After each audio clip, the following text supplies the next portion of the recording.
色，走過太多戰役，野超正浪在叫晚風轉色。王者的戰績，稱霸只差單隻，任性地全部豁出變無敵。還像顏色，這世界是我天生擁有的。猛風笑冷戰更冷，我在和你，在處心在角力。成敗也相差一線，雷電又再閃三箭，從未見執起弓箭，還在笑才發現驚天的變遷。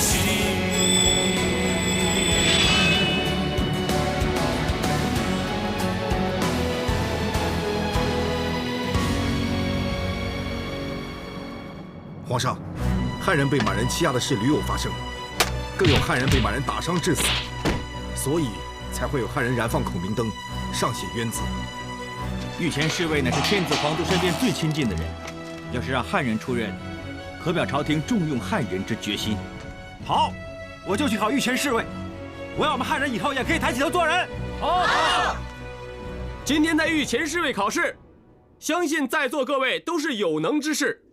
矢志效力朝廷，御前侍卫乃是皇上的亲兵，一定是文韬武略、英雄机智之辈，所以最终只有50个人可以进入侍卫营，在接受日后的考验。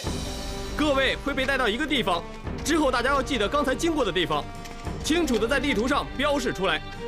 第一题，村口左边有一排屋，其中有一间屋用绳索挂着辣椒，泉下那间屋绳索是什么颜色？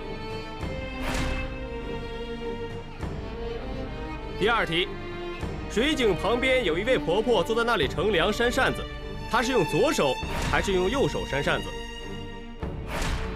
第三题，本侍卫带领大家进入牛家村，曾经踢开一块大木头，本侍卫是用左脚还是用右脚？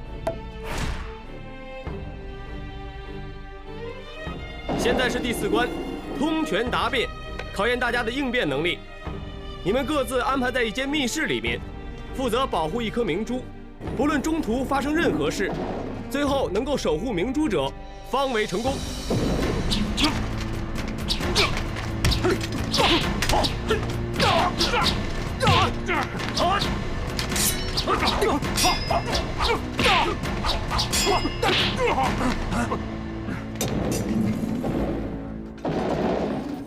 聂多宝，你成功过关，可以交还明珠了。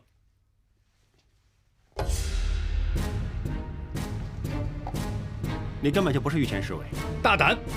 本侍卫身穿御前侍卫服，带有御前侍卫令牌，岂容你口出狂言？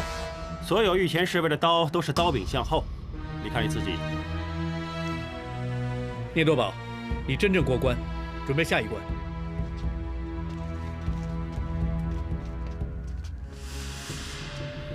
台上这位，是我们侍卫营的侍卫内大臣步骑大人，官居一品，今天亲自来监考。步骑大人，这次的考试非常顺利，考生都是一时之选，必定能够为朝廷招收更多精英。这次考试如此成功，都是多亏步骑大人英明。皇恩浩大，生意满汉一家。公平选拔御前侍卫，效力朝廷。所谓男儿多壮志，应该有力拔山河之气概，应变灵敏之心智，方能录取。皇上亲题的这副对联，正是这个意思。现在最后一关，兵车之会，乃是考验大家的武功，你们务必在1炷香时间内打赢对手，抢夺锦旗。第一个擂台是棋逢敌手，8人一组同台比试。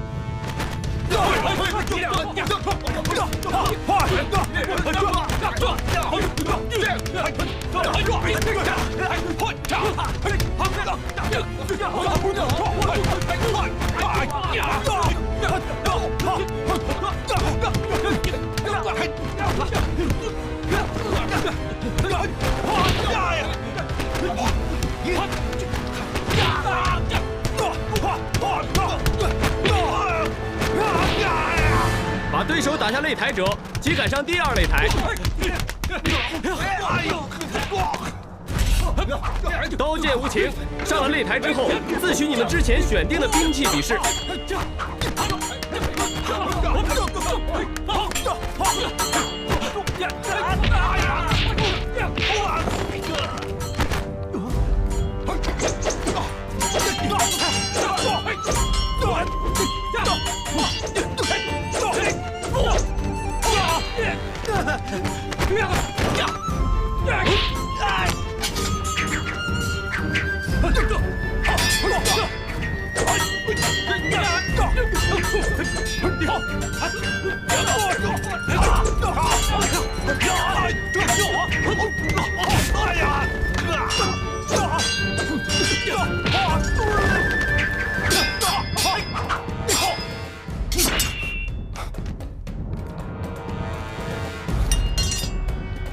前道变化，各正性命，保和太和。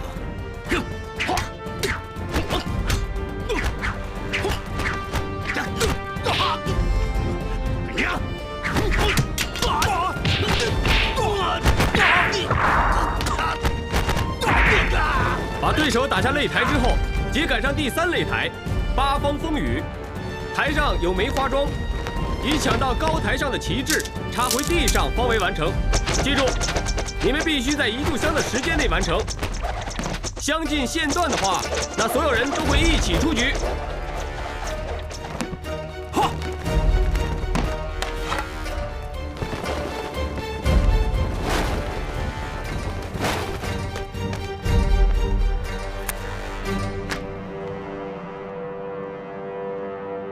你的我不能于限时内完成，马上出局。今天考试结束。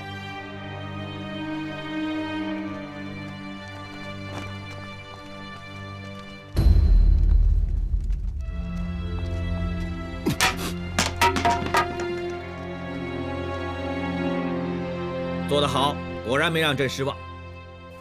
步骑，你要谨记，往后的训练必定要做到大公无私，不分满汉。皇上的意思，不是一定要汉人中选，而是要用人为才。选拔之时，要确实做到并除满汉之分，这么做才会使满人和汉人都心悦诚服。奴才必定谨遵皇上吩咐。在奴才眼里，奴才只是一心一意为皇上选拔人才，不论满汉。但凡遇有力有不逮者，马上革退，再去乌存京，从中抽取精英，为皇上效力。好，做得好。朕还有奏折要批阅，你们先行退下。奴才告退。小张子，朕今晚想留在这里，你去传膳南书房。皇上已经连续3晚都在南书房用膳了。国事繁重，朕不想偷懒怠慢政事。但是万岁爷连日来彻夜不眠的批阅奏折，万岁爷一定要保重龙体。万岁爷身心康泰才是大清之福啊！好，朕今晚便稍事休息。你去传膳永和宫，朕今晚和惠妃用膳。这。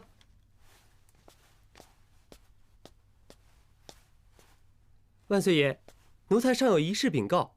何事？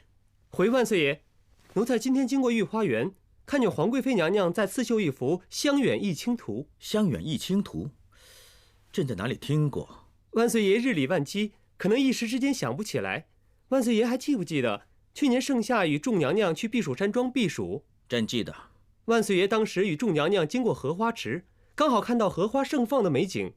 万岁爷盛赞美景当前，可惜不能把美态留下，还连续说了3声可惜呀。是吗？万岁爷的事，奴才一直铭记于心。奴才还知道，皇贵妃娘娘和奴才一样，对万岁爷的事事事上心。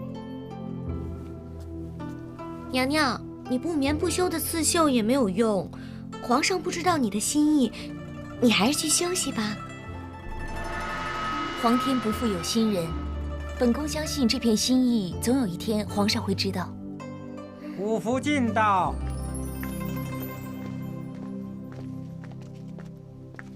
参见皇贵妃娘娘。免礼，这里没有别人，武福晋不必拘礼。谢谢娘娘，臣妾今天前来是有事想请娘娘帮忙的，是不是和恭亲王有关呢？娘娘果然冰雪聪明。世元王爷被皇上派去我家乡蒙古监军，早前臣妾接到他的家书，说下月归来。真是恭喜你了，你们新婚不久便有分开，现在终于可以团聚了。娘娘笑人家，不过他在信中提到他很向往大漠风情，还特别欣赏当地的乐器马头琴，说该琴声音圆润，别有一番风味。臣妾也知道，懂得马头琴的人不多。所以你特地前来向本宫讨教。不过武福晋是蒙古格格，理应对马头琴略懂一二的。臣妾进宫前曾经学过，但是进宫后也很久不弹此调，日久生疏。闻得娘娘精通音律，不知娘娘可曾听过蒙古乐曲叫丝言？蒙古人以丝言向牵挂之人诉说诗情，如今看来像是寄予武福晋对恭亲王的绵绵情话。娘娘别笑人家了，臣妾和王爷分开已久，这次归来，臣妾想给他个惊喜。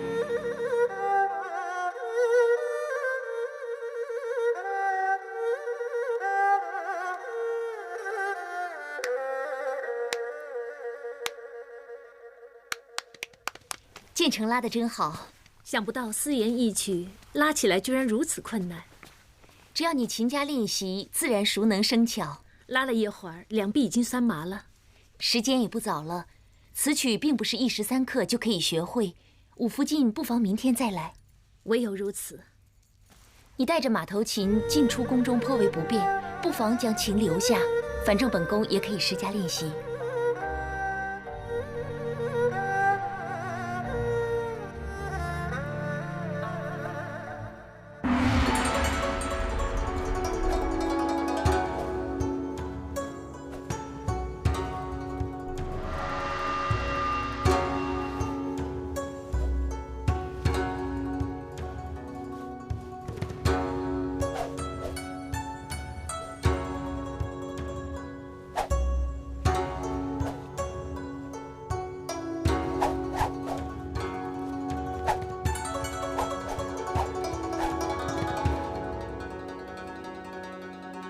皇上，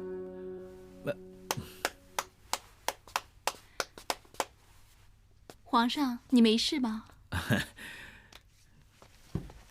是爱妃的舞姿太美妙，令朕沉醉其中，一时出神。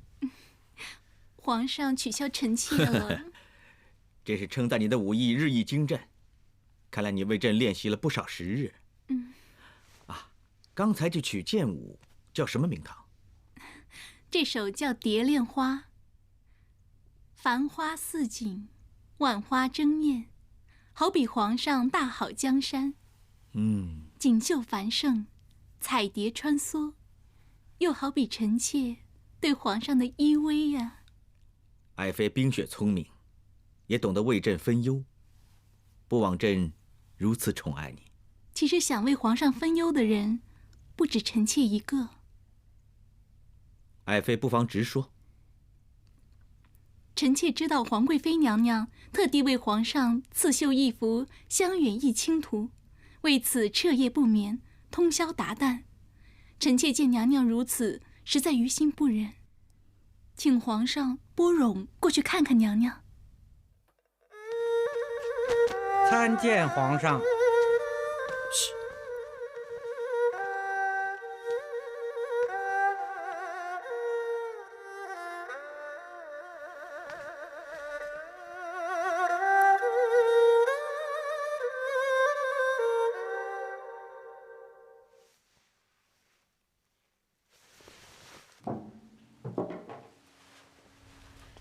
臣妾参见皇上。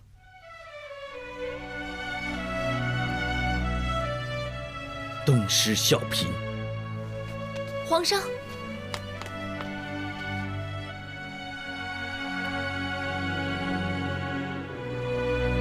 表姐，难得有幸品尝珍品，为何闷闷不乐？没有，我只不过有一事想不通。你还在想马头琴一事？本宫实在百思不得其解。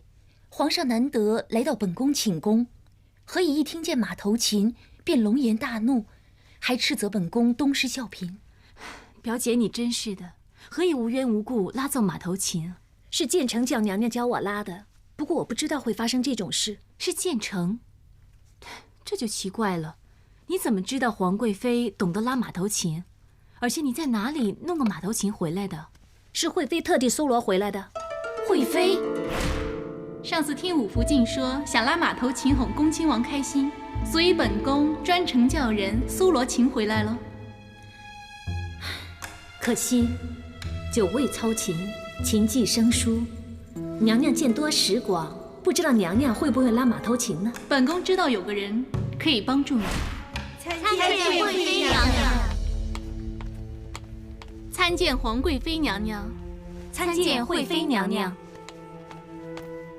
娘娘，臣妾刚刚知道皇上对娘娘龙颜大怒。娘娘，皇上有没有迁怒于你？本宫没事，惠妃挂念了。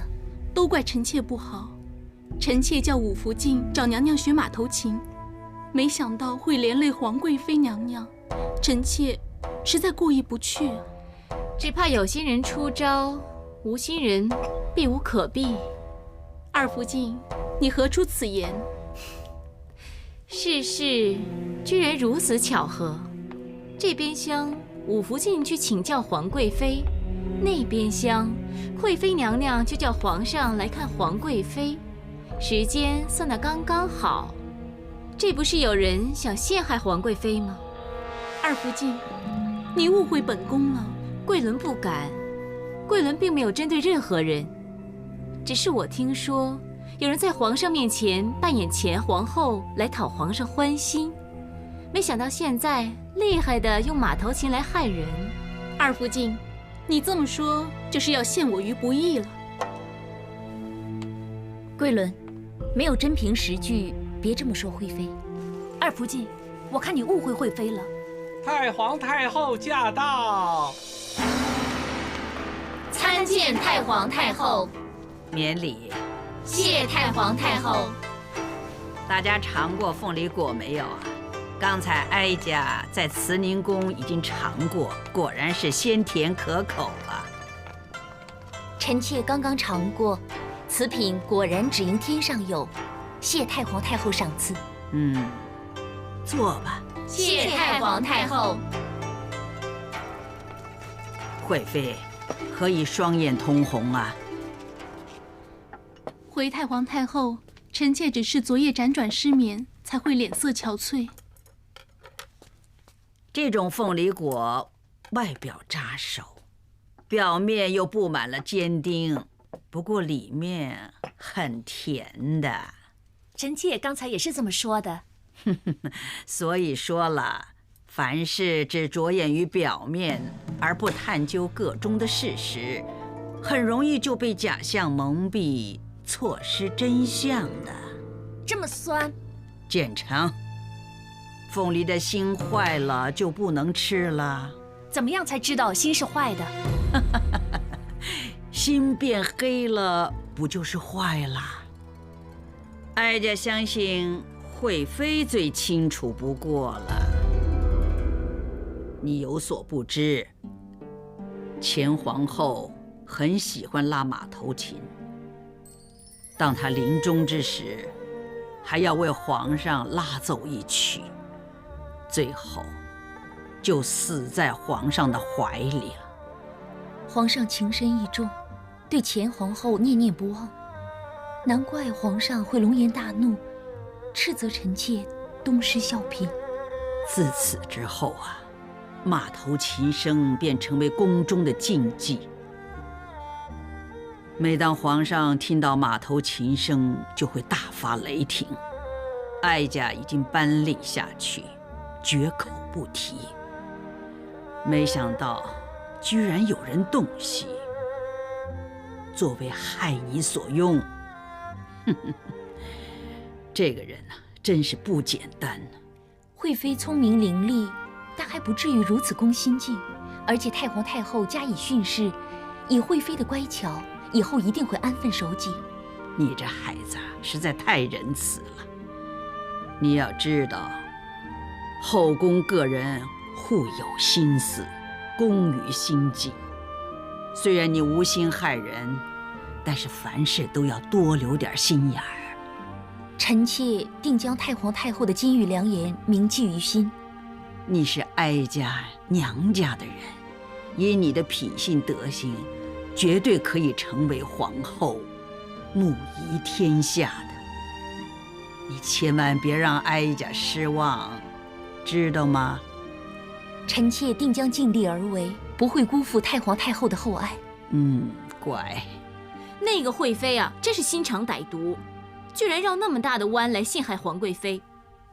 这个女子真是攻于心计。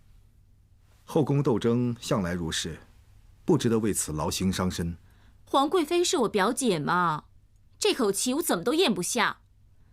怪啊，就怪表姐博学多才，连蒙古乐器马头琴也会拉，不然就不会招来如此厄运。马头琴？莫非王爷也曾听闻？只是略有所闻。虽然贵伦从小在关外长大，直到几年前跟随王爷回京，才跟表姐熟络起来。但是我们两个志趣相投，情如姐妹，所以贵伦绝不容许表姐遭小人陷害。后宫的事不便插手，以免惹祸上身。为何王爷对表姐的事如此冷淡？王爷以前不是跟表姐的娘家有来往吗？已经是很多年前的事了。当时本王年纪尚轻，至今也没什么印象。总之，表姐的事就是贵伦的事，贵伦绝不会袖手旁观。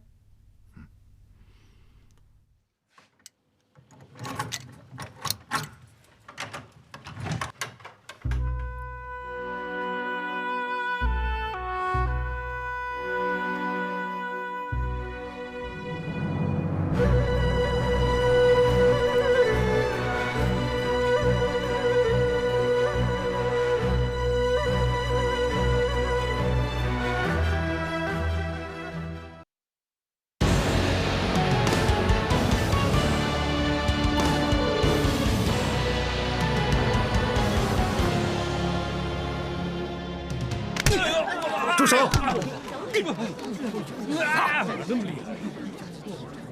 参见玉亲王。本王路经此地，却见人声鼎沸，才下轿一看，此人姓氏名谁？何以得罪纳兰大人，要当街惩治？玉亲王有所不知，这个刁民在本官府外无事生非，满口胡言乱语。本官本不予理会，谁知他趁本官出府之际强行直袭，本官才会对他小惩大戒。这种刁民死不足惜，玉亲王不必理会。你到底是什么人？回玉亲王，小人不是刁民，小人原本是扬州知府，我有莫大冤情。回皇上，此人身份已经查明，是为前扬州知府何世荣，他要上访叩婚，状告两江总督龙必泰对朝廷满汉一家之政策阳奉阴违，更偏袒满人，民怨甚深。何世荣本欲上奏冤情，但两江总督却以何世荣贪赃枉法，污蔑上司，将何世荣与其一帮汉人官员革职查办。天子脚下，居然有如此之事！回皇上，此事千真万确，臣刚好适逢其会，得悉此事，马上向皇上禀报。明珠，臣在。龙必泰是你门生，可知详情？回皇上，这个何世荣满口胡言乱语，不足为信。两江总督龙必泰忠直刚毅，大公无私，他处分何世荣及其党羽，证据确凿，请皇上明鉴。皇上，空穴来风未必无因。要是何世荣所言属实，龙必泰则有欺君之罪，务求皇上严明清查，以慰两江民心。那也不该只听一面之词，就断定两江总督有罪。大家不必争论，此事关乎我大清国策，朕绝不姑息。皇祖母，为何不肯给二皇兄一次机会？要想一盆花枝叶开得茂盛，就得把坏的枝剪下来，否则的话，就会毁了这个盆栽的。皇祖母啊！皇上，皇祖母不会看错人的。你派朝中哪个大臣去办事都没问题，但是绝对不是你二皇兄。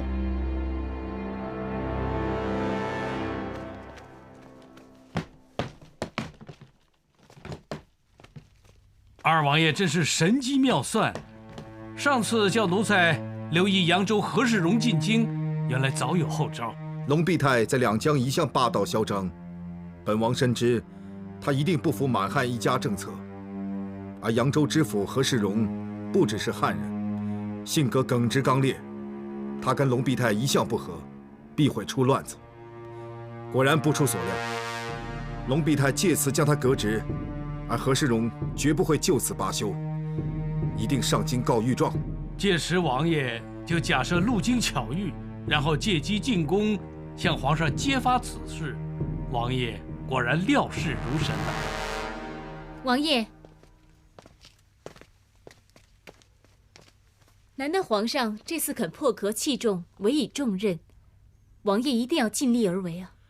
机会这么难得，本王一定好好把握。圣旨到！奉皇上口谕，命豫亲王福全速到京郊督导修葺皇陵，不得有误，钦此。谢皇上。修葺皇陵，这是皇上的意思。豫亲王稍安勿躁，这个虽然是皇上的意思，不过太皇太后有几句话要奴才转达给王爷的。是什么话？太皇太后希望王爷千万不要介怀，皇上这个决定是因为认为修陵这个重任最适合王爷去做，所以希望王爷可以专心一致，不要分心。至于两江的事，自会有其他官员去办。有劳张公公。奴才也要回去向皇上复命，奴才就此告辞。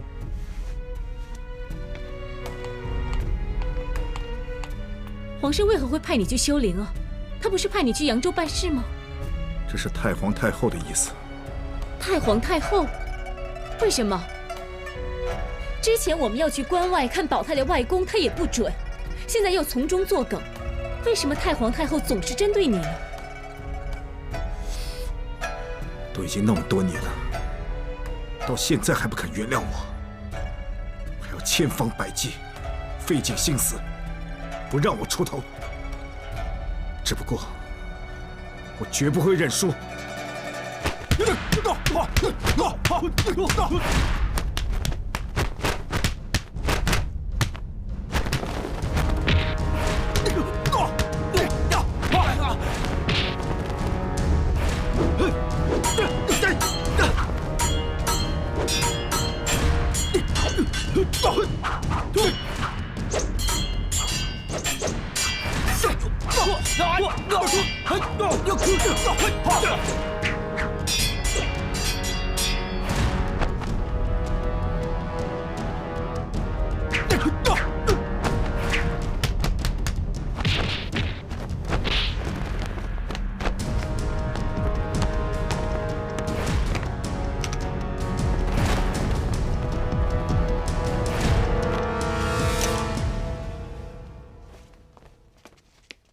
还有2成，每次都剩下2成的香。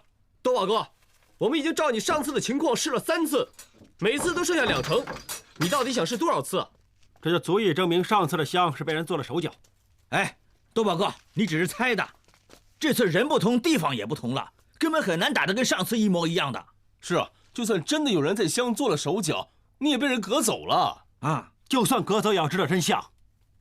你们知道我鼻子很灵的，上次我明明闻到香的有股怪味，怎么可能骗得了我？放上去，放好一点。要这么大张桌子才够坐嘛？你们的小桌子妨碍我们怎么做？走，走，快！你怎么会赶走我的客人的？哎，算了，哎，这位大爷，不如到厢房那儿宽敞的多了。上次我要坐，你没得让我坐，今天我偏要坐在这里，才够体面啊！喂，兄弟，哎，有没有听过一句话叫“好狗不挡道”？听过。那有没有见过狗坐这么大张桌子的？看见了，现在少说两句，少说两句。哎，这位大爷，您别见怪啊。大爷今天心情好，不跟你计较。我今天来长满楼，是摆庆功宴，庆祝我快当御前侍卫。其实我明白你的心情，不过以你的功夫，想进侍卫营，下辈子吧。哇！我考不进侍卫营很正常，因为有人从中作梗嘛。有些人呢，刻意弄断我的刀，还有在乡做了手脚，做出这么卑鄙的行为，真以为天下人不知道？真把人当傻子！别乱说，别乱说，真把人当傻子！喂，你们做出这么卑鄙的行为，还有王法吗？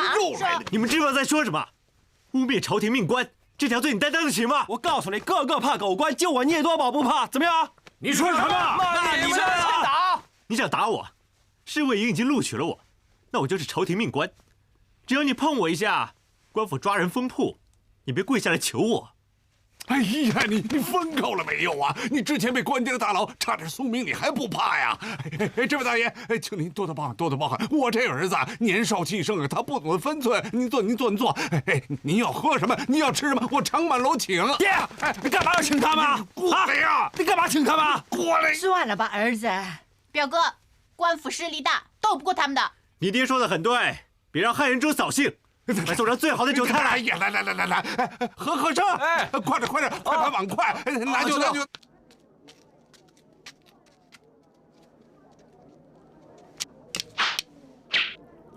小谢，罗兄弟，聂兄弟，聂兄弟，我们不但是好兄弟，而且同是天涯沦落人。刚才听你说，你那么好身手也进不了侍卫营，真可惜。罗兄弟，倘若真是我自己功夫没到家，因为这么说我服。但是现在很明显是有人在弄虚作假，我怎么都不服。聂兄弟，你真的认为那只香被人做了手脚？我从小到大就在厨房进出出，我的鼻子出了名的灵。那支香有问题，我一闻就闻出来了。还有，我的刀啊，那么大一把刀，一碰就断，分明是被人做了手脚。你怎么样？你有什么冤屈啊？聂兄弟，你的冤屈还可以告到皇上那里。为兄的冤屈，就算皇上知道，也帮不了我。哇，那你的冤屈可真是很冤呐。古人说，为女子与小人难养也。我的一生，就是被女人掣肘。到底是你家有恶妻呢，还是你娘管你管得太严了？不过我看你应该是家有恶妻。哎，正如你所说的，我们同是天涯沦落人。我呢得罪小人，你呢得罪女人。不过无论如何，那我们都不能屈服，不屈服。没错，不可以屈服。小心点，看着。聂兄弟，大鹏啊，壮志凌霄，大鹏展翅，好！我和你要跟画里面的大鹏一样，大鹏展翅，一飞冲天，不能被人困在画里面。好，一飞冲天，不可以，飞出去！你飞出去！哎，客官，行，我赔。聂兄弟，一飞冲天！打扰了，客官慢走。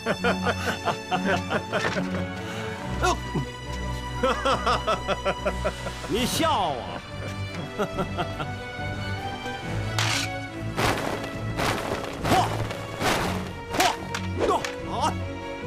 我乃常山赵子龙，一身是胆救恶斗。万军中忽有主，子龙为民，天下扬。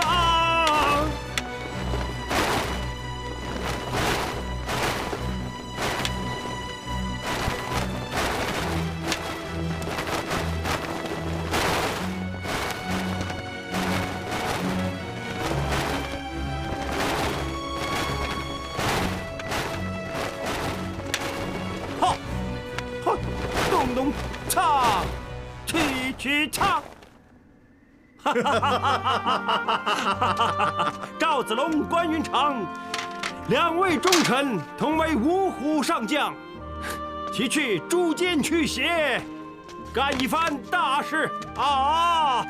没错，我们不会再屈于人下，一定要干一番大事，不会就这么认输的。当真，当真，果然，果然。表哥，其实我们很想见你的，不过知道你在侍卫营里身居要职，所以才不敢打扰你。自从关外进京，哈善就当了1等侍卫，证明皇上对你器重有加。王爷过奖了。说起来，还是多亏舅舅引荐我进侍卫营，才会有今天的。啊，对了，舅舅身体好吗？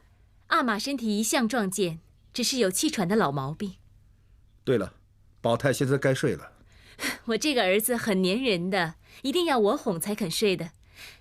就请王爷帮我招呼表哥了。安荣，你也下去。是，王爷。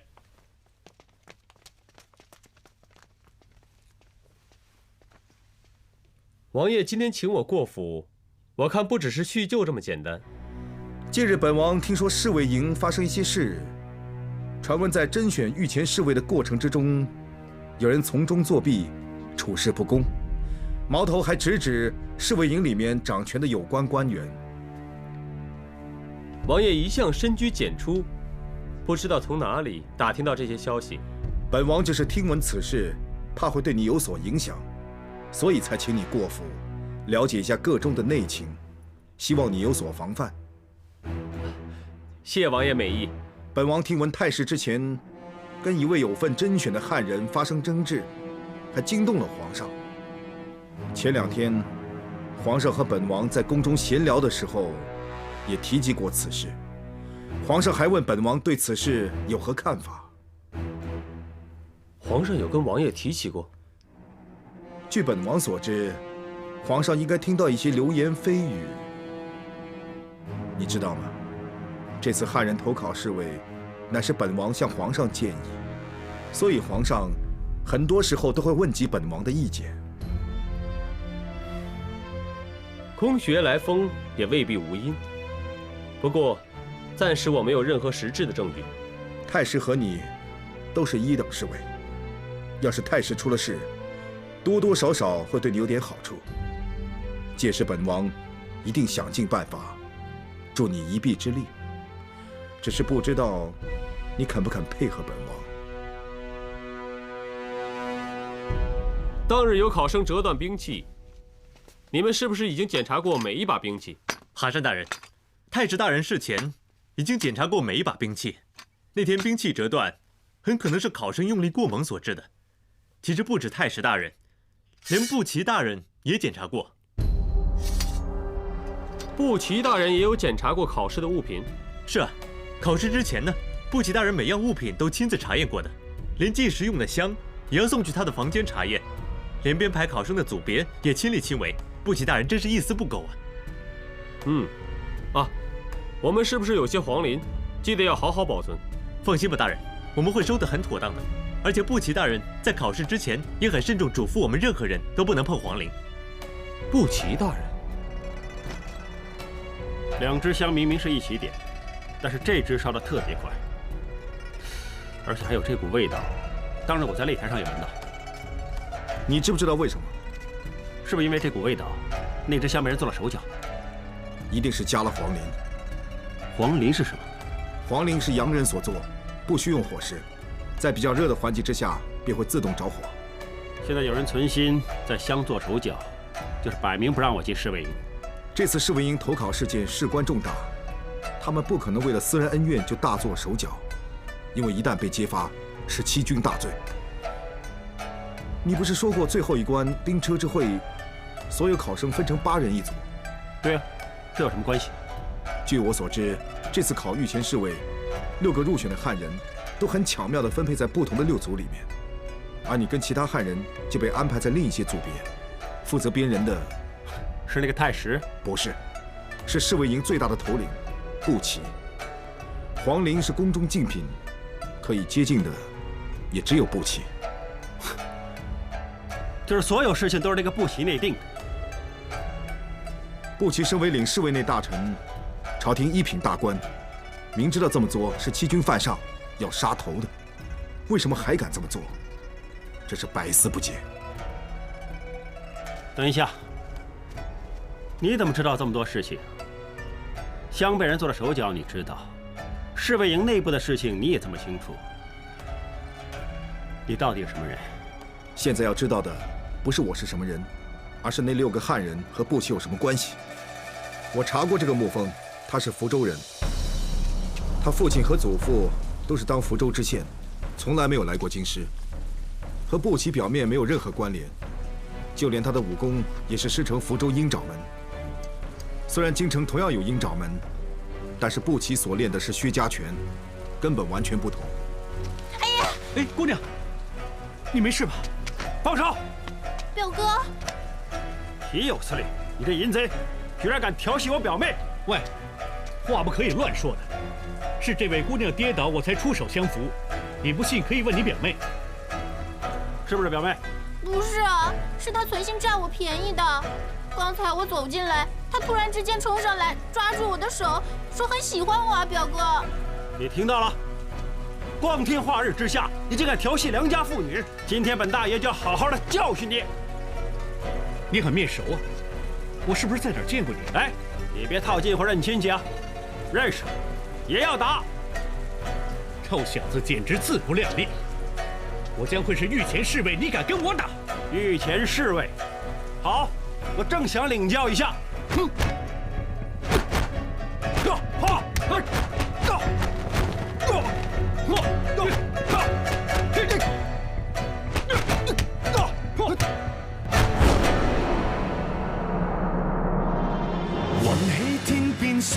走過太多戰役，夜照正濃在叫晚風轉色。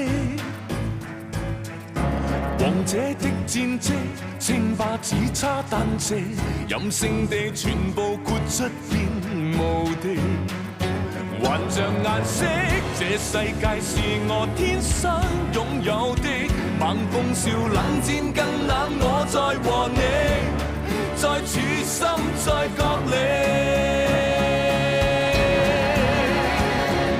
成敗也相差一線，雷電又再閃三箭，從未見執起弓箭，還在笑，才發現。